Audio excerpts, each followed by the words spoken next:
2026년 오늘 대한민국 주식시장이 독일과 대만을 채치고 드디어 세계 8위의 이름을 올렸습니다.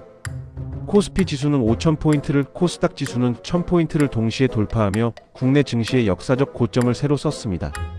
삼성전자와 SK하이닉스가 만들어낸 200조 원의 이익은 한국 경제를 돌리는 거대한 엔진이 되었습니다. 전 세계 투자자들의 돈이 한국으로 쏟아지고 있습니다. 싸구려 취급받던 시장의 체질이 완전히 바뀐 겁니다. 이 성장이 실제 우리 가게 자산으로 이어질지 지금부터 업종별 수익률과 숨겨진 리스크를 팩트 중심으로 정밀 분석합니다. 영상 시작 전 구독과 좋아요는 큰 힘이 됩니다. 오프닝에서 본 세계 8위라는 숫자를 이제 우리의 돋보기로 낱낱이 파헤쳐 보겠습니다. 대한민국 증시의 전체 몸집인 시가총액은 현재 약 4,800조 원을 기록하며 역대 최대치를 경신했습니다. 이 규모는 프랑스와 대만, 독일을 이미 아래로 밀어내고 전 세계에서 8번째로 큰 시장이 되었다는 확정적 사실입니다. 불과 1년 만에 시가총액이 40% 넘게 불어난 것인데 이는 주요 선진국 중 압도적인 성장률 1위입니다. 그 중심에는 코스피 5,000포인트와 코스닥 1,000포인트 동시 돌파라는 역사적 사건이 있었습니다. 가장 큰 엔진은 역시 반도체입니다. 삼성전자와 SK하이닉스의 합산 영업이익이 올해 204조 원에 달할 전망이죠. 204조 원. 이 숫자는 대한민국 1년 국가 예산의 약 3분의 1을 딴 두 회사가 벌어들인다는 뜻입니다. AI 반도체 시장의 90%를 장악한 엔비디아의 핵심 파트너로서 우리 반도체가 없으면 AI 시대도 멈추기 때문입니다. 메모리 반도체 시장은 올해에만 85% 이상의 폭발적인 성장을 기록하며 전 세계 돈을 빨아들이고 있습니다. 전 세계 투자자들이 반도체 심장을 가진 한국을 사라고 외치는 팩트가 바로 여기에 있습니다. 하지만 시장 전체가 8위라고 해서 모든 종목이 다 웃고 있는 것은 아닙니다. 반도체 외의 내수 기업이나 전기차 분야는 여전히 차가운 겨울을 보내고 있다는 게 냉정한 현실입니다.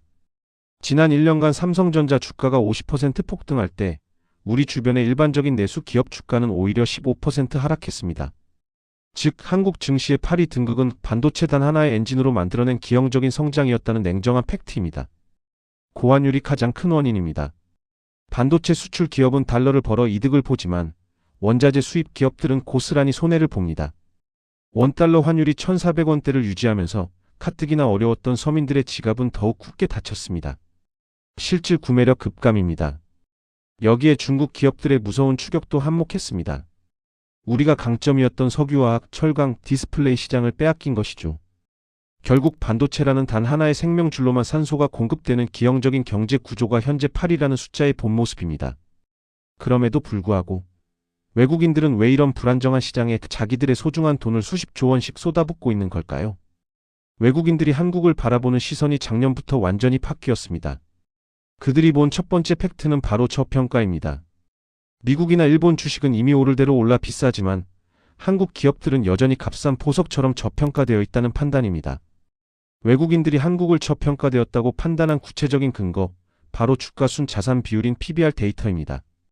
미국 기업들은 자산 가치보다 23배 높게 대접받는데 한국 기업들은 가진 재산보다 주가가 낮은 1배 미만에 머물러 있었죠. 벌어들이는 돈은 세계 최정상급인데 정작 시장에서의 평가는 싸구려 취급을 받아온 억울한 상황이었습니다. 하지만 외국인들은 이 억울함을 오히려 역대급 기회로 보았습니다. 언젠가 채값을 찾을 때 얻을 수익을 노린 거죠. 이들이 움직이기 시작한 결정적인 두 번째 팩트는 바로 정부의 강력한 기업 밸류업 프로그램 가동입니다. 단순히 말로만 하는 게 아니라 주주에게 돈을 돌려주지 않는 기업은 시장에서 불이익을 주겠다고 선언한 겁니다. 기업들이 쌓아둔 사내유보금을 배당으로 풀거나 자사주를 사서 태워버리는 자사주 소각이 본물 터지듯 이어졌습니다. 주주를 주인으로 대접하기 시작하자 떠났던 개미 투자자들과 외국인들이 다시 한국으로 몰려오기 시작했습니다. 여기에 세 번째 팩트인 세제 개편이 불을 지폈습니다. 금투세 폐지와 상속세 감면이라는 파격적인 카드를 꺼낸 거죠. 세금 부담이 줄어드니 자산가들의 돈이 다시 증시로 유입됐고 이는 증시하단을 탄탄하게 지지하는 힘이 됐습니다. 이어서 외국인이 가장 기대하는 네 번째 팩트로 넘어가 보죠. 바로 MSCI 선진국 지수 편입이라는 거대한 파도입니다. MSCI 선진국 지수란 전 세계 거대 자금들이 투자의 기준으로 삼는 일종의 메이저리그 합격증입니다. 우리는 그동안 실력은 좋은데 2부 리그인 신흥국 지수에 묶여 대우를 제대로 받지 못했습니다. 하지만 이제 정부는 24시간 외환시장 개방과 외국인 등록제 폐지를 통해 메이저리그 진입 조건을 모두 충족시켰습니다. 반도체가 우리 증시의 심장이라면 그 심장의 박동을 전 세계로 전달하는 강력한 팔과 다리가 있습니다. 첫 번째로 주목할 분야는 자동차, 특히 전 세계가 경탄하는 현대차와 기아의 하이브리드 역습입니다. 전기차 시장이 잠시 주춤하는 캐즘 시기, 한국 자동차는 하이브리드로 틈새 시장을 완벽히 장악했습니다. 테슬라가 주춤하고 전통의 강자 포드가 방황할 때 현대차와 기아는 가장 현실적인 대안으로 미국 시장 점유율 2위를 기록하는 기염을 토했습니다. 두 번째 엔진은 대한민국을 K-방산의 성지로 만든 무기 수출의 신화입니다. 폴란드를 넘어 유럽 전체가 한국산 무기를 사기 위해 줄을 서고 있습니다. 성능은 최고인데 가격은 합리적이기 때문입니다. 방산 분야의 수주 잔고만 수백 조 원에 달하며 이는 향후 10년 이상의 먹거리를 이미 확보했다는 확정적 팩트입니다. 여기에 세 번째 엔진, 원전 종주국의 위상을 되찾은 원자력 발전 수출이 가세하고 있습니다. 체코 원전 수주를 기점으로 유럽과 중동에서 한국형 원전 APR1400에 대한 러브콜이 쏟아지고 있죠. 반도체가 앞에서 끌고 자동차, 방산, 원전이 뒤에서 밀어주는 이른바 사륜구동 경제 구조가 완성된 셈입니다. 하지만 8이라는 숫자에 취해 있을 때가 아닙니다. 모든 산업 엔진이 과부하 없이 돌아가는 건 아니니까요. 가장 큰 리스크는 역시 2차 전지입니다. 전기차 수요가 급감하는 캐즘의 파고를 정면으로 맞고 있습니다. 리튬 가격 폭락과 함께 배터리 3사의 수익성은 작년 대비 반토막 수준으로 떨어졌다는 게 뼈아픈 팩트입니다. 중국 배터리 기업들의 저가 공세 또한 우리 기업들의 숨통을 조여오고 있는 거대한 리스크 중 하나입니다. 바이오 산업 역시 성과는 나오고 있지만 임상 실패 하나의 시가총액 수조 원이 증발하는 변동성을 견뎌야 합니다. 결국 반도체만 믿고 가기엔 세상의 견제가 너무나 강력하다는 것이 돋보기가 찾아낸 냉정한 결론입니다. 자, 여기서 가장 중요한 질문을 던져봅니다. 시장은 8이라는데 왜 여러분과 제 계좌는 여전히 파란불일까요? 이유는 명확합니다. 앞서 말씀드린 반도체 쏠림 현상 때문입니다. 개미들이 사랑하는 종목은 정작 소외되었기 때문이죠. 개인 투자자들의 매수 상위 리스트를 보면 작년 한 해 동안 2차 전지나 일부 테마주에 자금이 집중된 것을 알 수 있습니다. 반면 외국인들은 철저하게 실적 위주로 반도체와 자동차를 담았습니다. 결국 무엇을 샀는가가 계좌의 운명을 갈랐습니다. 더 큰 문제는 국장 포기 현상입니다. 국내 증시의 변동성에 지친 개미들이 대거 미국 주식, 즉 서학개미로 변신했죠. 2026년 현재 서학개미들의 미국 주식 보유액은 사상 처음으로 1,500억 달러를 돌파하며 역대 최대를 기록 중입니다. 돈이 빠져나가니 국내 증시는 지탱할 힘을 잃고 남은 투자자들은 더 큰 소외감을 느끼는 악순환이 반복되는 셈입니다. 정부도 이 심각성을 깨닫고 기업 밸류업뿐만 아니라 주주 환원이라는 강력한 카드를 더 강하게 밀어붙이고 있습니다. 배당을 늘리지 않거나 자사주를 소각하지 않는 기업은 아예 증시에서 퇴출시킬 수도 있다는 경고까지 나왔습니다. 하지만 이런 제도적 변화가 우리 개인 투자자들의 계좌에 직접적으로 빨간불을 켜주기까지는 시간이 더 필요합니다. 서학개미들이 작년 한 해 미국 시장에서 거둔 수익률은 평균 25%가 넘습니다. 국장에 머물렀던 투자자들과의 격차는 더 벌어졌죠. 밤잠을 설치며 엔비디아와 테슬라를 사는 이유, 국장에는 믿고 장기 투자할 성장주가 부족하다는 불신 때문입니다. 하지만 2026년 현재 이 흐름에 미세한 변화가 감지되고 있습니다. 미국 증시의 거품 논란과 고점 부담이 커지고 있기 때문이죠. 엔비디아의 PER이 70배를 넘어서는 순간 영리한 서학개미들은 다시 저평가된 고향인 한국으로 눈을 돌리기 시작했습니다.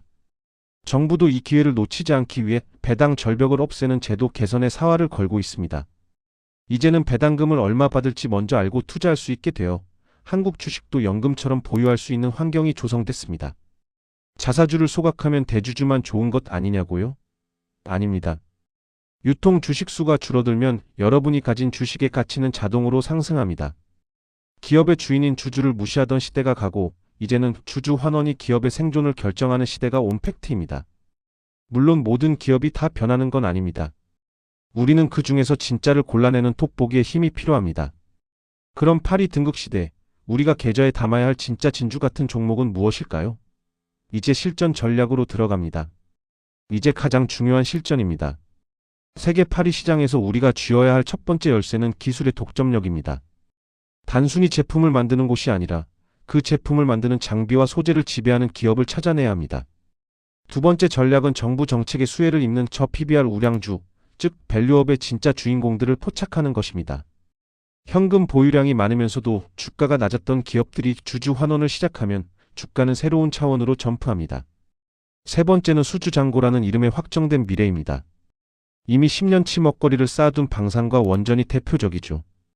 이들은 시장이 흔들릴 때 여러분의 계좌를 든든하게 지켜줄 수비수 역할을 톡톡히 해줄 겁니다. 하지만 주의할 점. 단순히 순위가 높다고 해서 모든 종목을 백화점식으로 담는 건 가장 위험한 생각입니다. 8이라는 체급에 걸맞게 우리도 이제는 선택과 집중을 통해 포트폴리오의 밀도를 높여야 합니다. 외국인들이 왜 특정 종목에만 수조원을 태우는지 보십시오. 그들은 오직 대체 불가능한 1등에게만 패팅합니다. 자, 이제 마지막 결론입니다. 8이라는 기회를 온전히 내 것으로 만들기 위한 최종 시나리오를 공개합니다. 8이라는 순위에 안주하기엔 하반기에 몰려올 파도가 만만치 않습니다. 우리가 가장 먼저 체크해야 할 변수는 금리입니다. 미국 연준의 금리 인하 시점이 늦춰질 때마다 한국 증시는 달러 유출이라는 고질적인 통증을 겪어야 합니다. 반대로 금리 인하가 시작되면 그동안 억눌렸던 중소형주들이 기지개를 켜며 낙수 효과가 나타날 팩트입니다. 두 번째 변수는 환율의 고착화입니다. 1,400원대 환율이 뉴노멀이 된다면 우리 경제의 수입 물가는 계속 고공행진을 할 수밖에 없죠. 하지만 고환율은 반대로 자동차와 조선 같은 수출 효자 산업에게는 역대급 영업이익을 안겨주는 양날의 검이기도 합니다. 세 번째 변수는 전 세계가 숨죽여 지켜보는 미국 대선입니다. 누가 당선되느냐에 따라 우리 보조금 지도가 바뀝니다. 반도체와 배터리 보조금이 줄어들 리스크, 혹은 새로운 무역 장벽이 세워질 가능성에 우리는 미리 대비해야 합니다.